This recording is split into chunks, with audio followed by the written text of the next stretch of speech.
conquête de la souveraineté passe avant tout par l'exploitation des ressources nationales au profit de nos populations.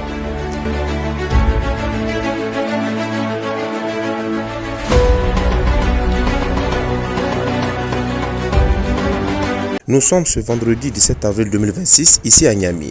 Sous un soleil déjà bien installé, responsables administratifs, forces de défense et de sécurité ainsi que plusieurs invités de marque se sont réunis pour assister à une cérémonie à forte portée symbolique et opérationnelle.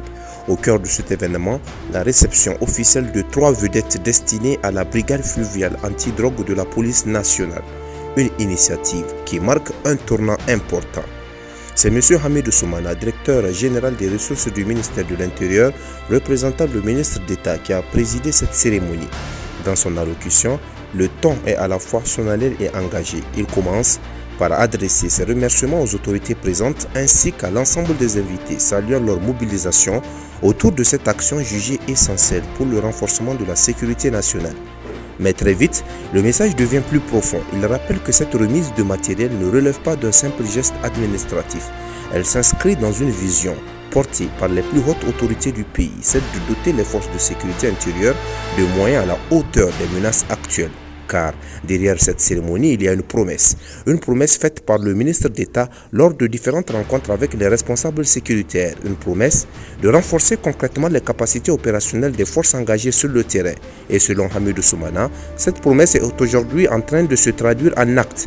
Il évoque alors une série d'actions entreprises ces derniers mois, des efforts qui ne se limitent pas à l'acquisition de matériel. Il est aussi question de ressources humaines, de logistique, d'infrastructures.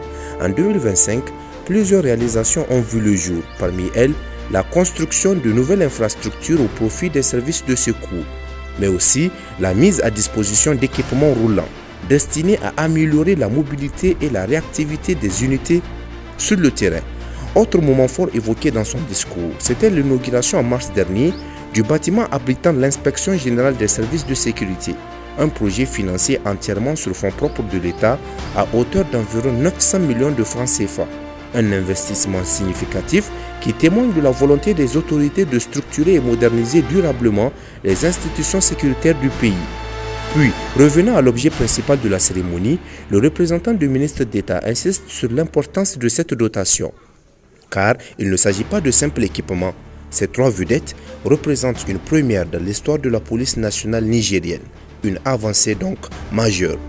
Destinée à l'Office central de répression du trafic illicite de stupéfiants OCRTIS, ces unités flottantes viennent répondre à un besoin longtemps exprimé, celui de mieux surveiller et sécuriser les zones fluviales.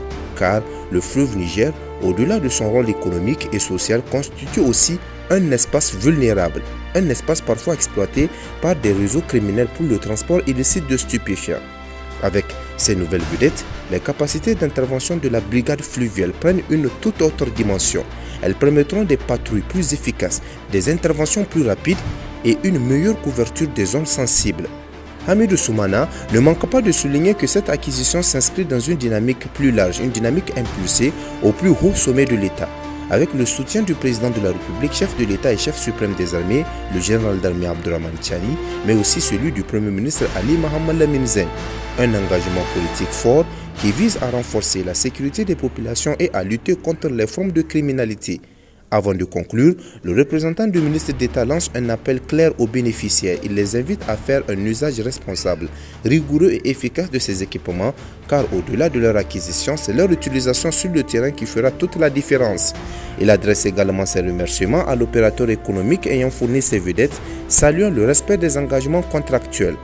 En amont de cette intervention, c'est la commissaire Rachida Meyaki, représentante de l'OCRTIS, qui a pris la parole. Son discours vient compléter et renforcer le message institutionnel. Elle rappelle que cette réception s'inscrit pleinement dans la stratégie globale de renforcement du dispositif sécuritaire engagé par les autorités. Pour elle, ces nouvelles vedettes ne sont pas simplement un appui matériel, elles constituent un véritable levier opérationnel. Un levier qui permettra à la brigade fluviale de mieux remplir ses missions, notamment dans la lutte contre l'insécurité et le trafic de stupéfiants sur le fleuve. Avec lucidité, elle évoque également les défis à venir car les menaces évoluent. Les réseaux criminels s'adaptent. En face à cette réalité, les moyens doivent constamment être renforcés.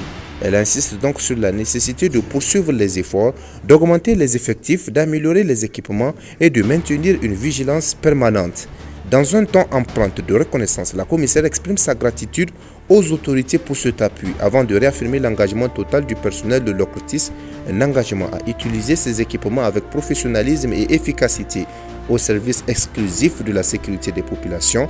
Ainsi s'achève cette cérémonie, mais au-delà du protocole, c'est un message fort qui est envoyé, celui d'un État déterminé à faire face aux défis sécuritaires, un État qui investit, un État qui s'adapte et surtout, un État qui entend reprendre le contrôle de tous ces espaces, y compris les plus exposés.